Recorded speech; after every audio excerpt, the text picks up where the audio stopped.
right, I'm back with This Week at Tassi, my weekly news roundup show. It's been an interesting week on a few different levels, so we'll go through some of the major stories I covered and more of an update on what I'm playing, which you may be able to guess.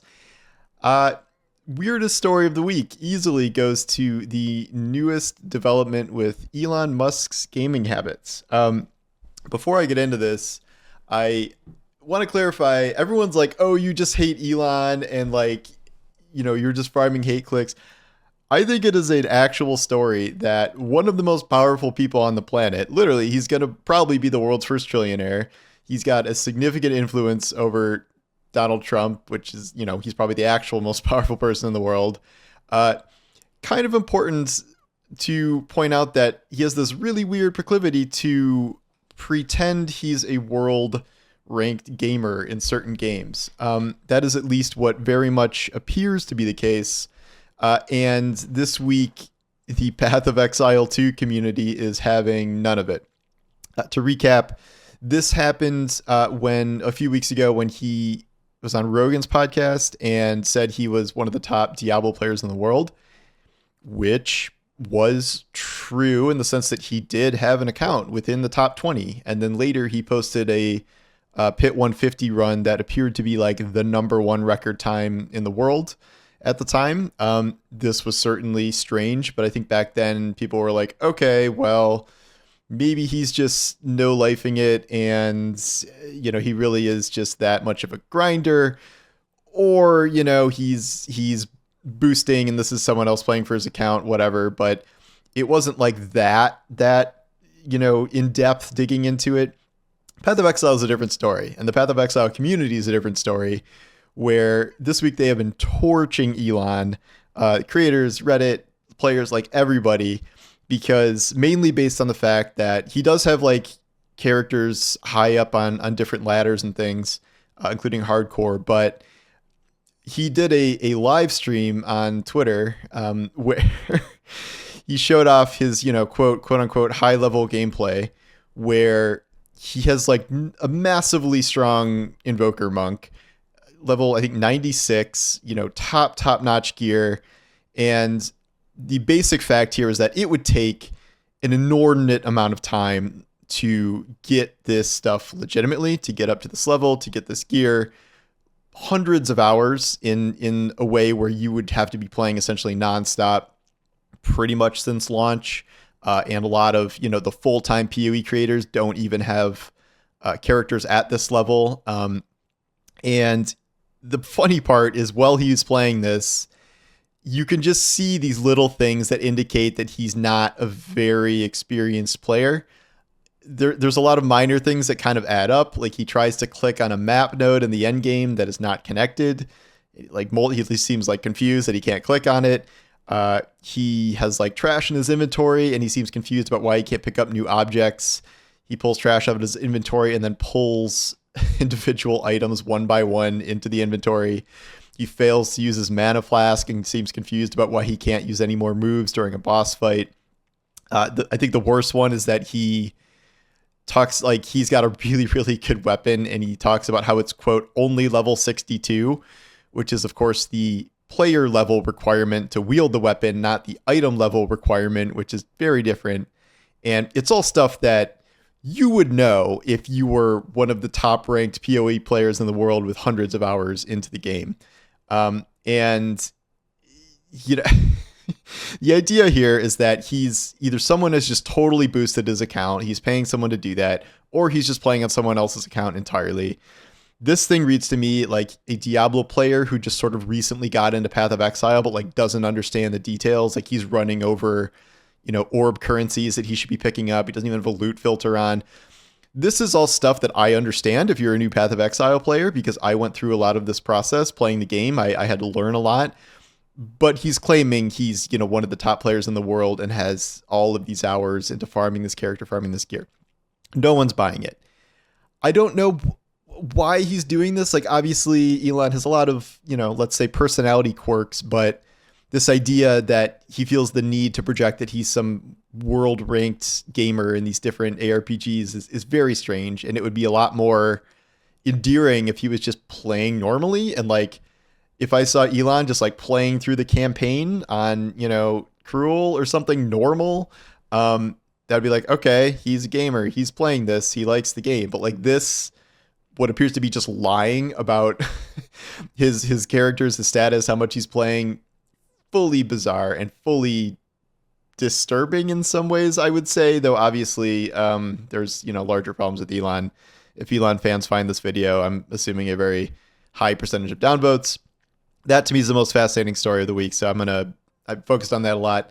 We'll move on to some other things. There was a news item this week that the latest sales estimates put PS5 now outselling Xbox over 5-1 as of November. This is a ratio that just keeps going up and up and up to the point where it's kind of insane. If you've been following this over the years, the Xbox One lost to the PS4 about 2-1 in terms of sales. And then as this generation was starting, it seemed to be around that. But over time, the PS5 kind of snowballed in terms of being the console of choice. And Microsoft just started this relentless campaign of you don't need an Xbox. You can play Xbox games all these places, in addition to this recent reveal that if you own a PlayStation, chances are you will be able to play a lot of formerly Xbox exclusive games at some point, be it at launch, be it on a time delay, whatever. So Microsoft's message of just you don't need an Xbox is really breaking through, and people are finding they do not need an Xbox.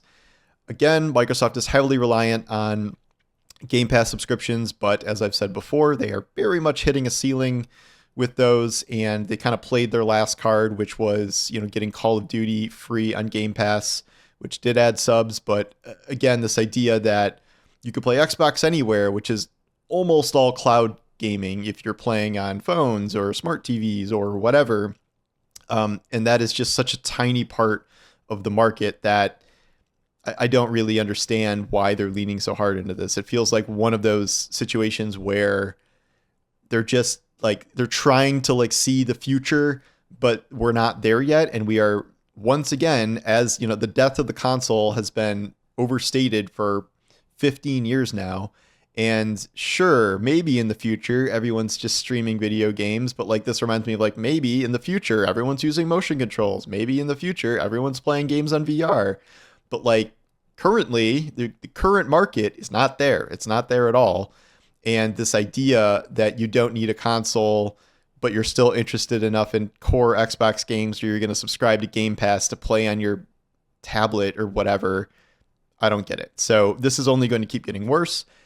If Xbox can come out with a decent handheld system, I think that would be a real big boon. Reportedly, Sony's working on one too, but I think Xbox's is closer. Xbox is also reportedly working on a next-gen console, so they are staying in the console space, but the ratio of sales and how they're going to do, who knows? They've sort of given up on this front, admittedly. Like Phil Spencer said, literally, they lost the console war a long time ago, but just these ratios expanding, it's very strange to see.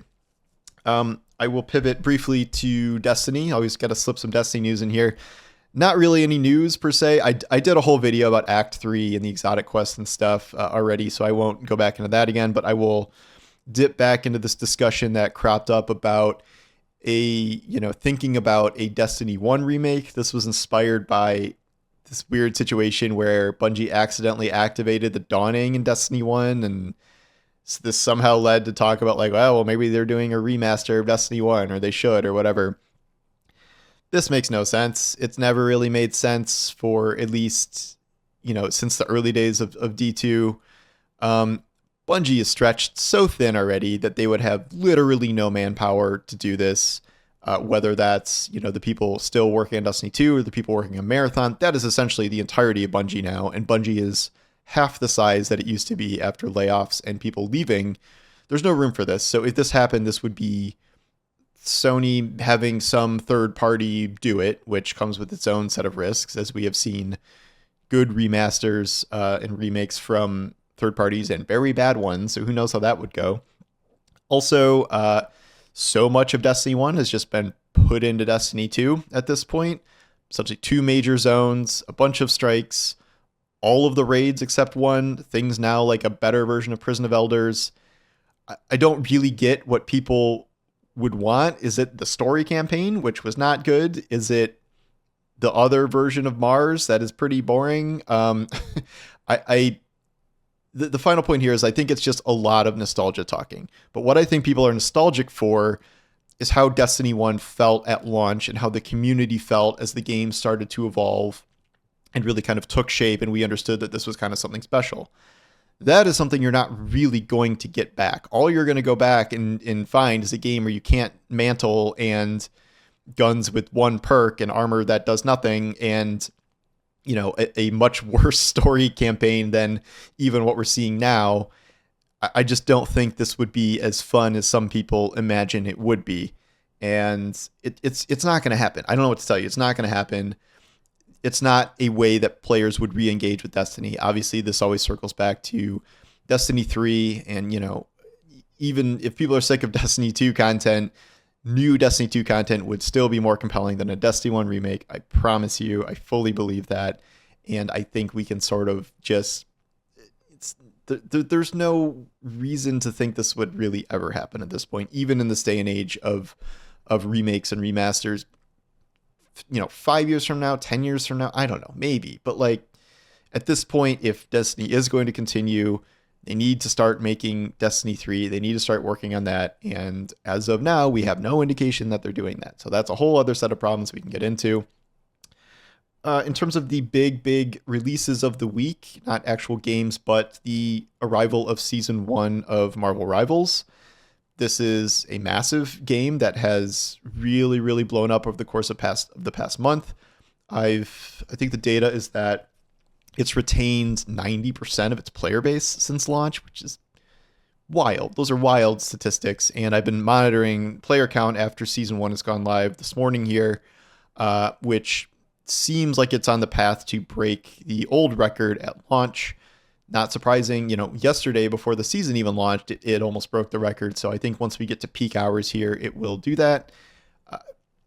This is a game that has just hit kind of every chord with people. And there's been a lot of, pitting it against Overwatch. And it's true. It really has hurt Overwatch. Like Twitch viewership is in the toilet for Overwatch. Overwatch has lost, they were always kind of going through declines, but this has sort of accelerated that. And Marvel Rivals is putting up hundreds of thousands of players a night, 400,000 concurrents on Steam. It's in the top 10 of Xbox and PlayStation games, and most of the games are above it are like Fortnite and Roblox and games that are always there. So it performing that well is very significant. Very few people have anything bad to say about this. All the promotion for Season 1 was like, holy shit, this looks amazing. Can't believe they're doing all this stuff. And it does. It looks really amazing. I did write a cautionary note here that NetEase has said specifically that this season is twice as big as other seasons. So that means less maps. That means less heroes, probably 2 heroes a season as opposed to 4. That's still really good. That is more than most other games do. The Battle Pass is a big question mark. Right now you're getting 10 skins for $10, which is really good, and those are good skins too. It's very thematic, and they look really good. If that gets cut in half, I think people might be mad, but we don't know for sure yet. There's a fun, I'm not going to call it a controversy, but like a viral moments where they reveal this Malice skin for the Invisible Woman, where her like entire ass is just out, like First Descendant style, and it's just about like, NetEase is going to rake in all the cash from this, and yeah, I think they're going to definitely lean into this. Like, I think they're, doing all the sexy superhero stuff, which, that's in line with comics. There's a lot of, sexy dudes in there too. So I think this is something that they're going to keep with the stylized theme, but also sort of give the people what they want. I don't even know how much money they're going to make from that Malice skin, but it's going to be a lot. And then Emma Frost is coming in a couple seasons, I think. So we'll see how that goes. And, a Goblin Queen skin for Jean Grey. You can see where this is going. So Marvel Rivals is huge. I expect this season's going to be huge. I do not know how long this momentum will maintain. Is this a massive long-term hit, or are we still just in the honeymoon period and there's going to be a drop-off? Too early to tell, but it's, couldn't really be performing better at this point. And then we circle back to me. Surprise, I've been playing Path of Exile on and off. There is going to be a patch, or I think they're discussing the patch Sunday, which will likely come with a lot of changes. At this point, I've been exclusively playing my monk to the point where my monk is crazy. It's Elon level crazy. I mean, it's not as min-maxed as Elon's, but my Invoker monk, I did a bunch of gambling on chance orbs, on sapphire rings, and I got, finally, after like 10, I got the unique ring that just makes ice explosions everywhere. It's something like if you chill an enemy, instead of freezing it, it can also be shattered. I just, I also got a five link gem thing, and then 2 4-link ones for more stuff like that. I just hit level 90 on my monk, lots of skill points. I destroy everything. I evaporate entire rooms on like tier 15 without really even trying. Every once in a while, I'll run into some like 8 affix elite that one-shots me because I don't. It just combines a bunch of things combined with map modifiers that can happen on bosses too, but it's very all or nothing. I was pretty annoyed this week when I discovered that on the map, you're trying to hunt down these citadels, which can involve playing dozens and dozens of maps to randomly go in a direction to find a citadel. You need to beat 3 of them. What I discovered is that if you die in a citadel, it's just closed forever. This is even more punishing than the whole one map or one portal death thing where the modifiers on a map will be wiped, but you can still try the map again. I got to a citadel like 2 weeks ago with a pretty underleveled character, and I'm like, oh, a citadel, like I've been looking for that, I'm gonna try it. I died halfway through the last boss fight. I'm like, all right, well, I'll come back later. Tried to come back later. Can't do it. And this to me speaks to a problem that GGG has with what it considers difficulty. And sometimes it's fine. And like just hard enemies, tough enemies, fine. Like I think that's okay. But when it comes to just, we're going to waste your time. We're just straight up going to waste your time. That has to do with a lot of the one portal things, but dying in a citadel once and then having to spend, I don't know, a few dozen hours trying to re-find a new one on the map, that's so irritating to the point where like, I don't care. I'm not going to keep trying that. I'm just going to try and find fun gear things or, gear up my ranger separately or whatever. But I'm just, I'm waiting to see what this patch does. Apparently patches like this just hammer, powerful builds. So if my Invoker monk gets smashed, that will be a bummer, but boy, is it powerful now. Maybe I'll put in some footage during this part so you can see what I'm talking about. But yeah, so still having fun with that, but it can be very frustrating on occasion. So I will probably dip into Marvel Rivals for Season 1 here to buy the Malice skin. I mean, play Invisible Woman. And then we will see when the Path of Exile patch drops next week. And I will not be playing any Destiny, because why would I? Yeah. All right. Anyway, thanks for watching, and I'll talk to you soon. Take care.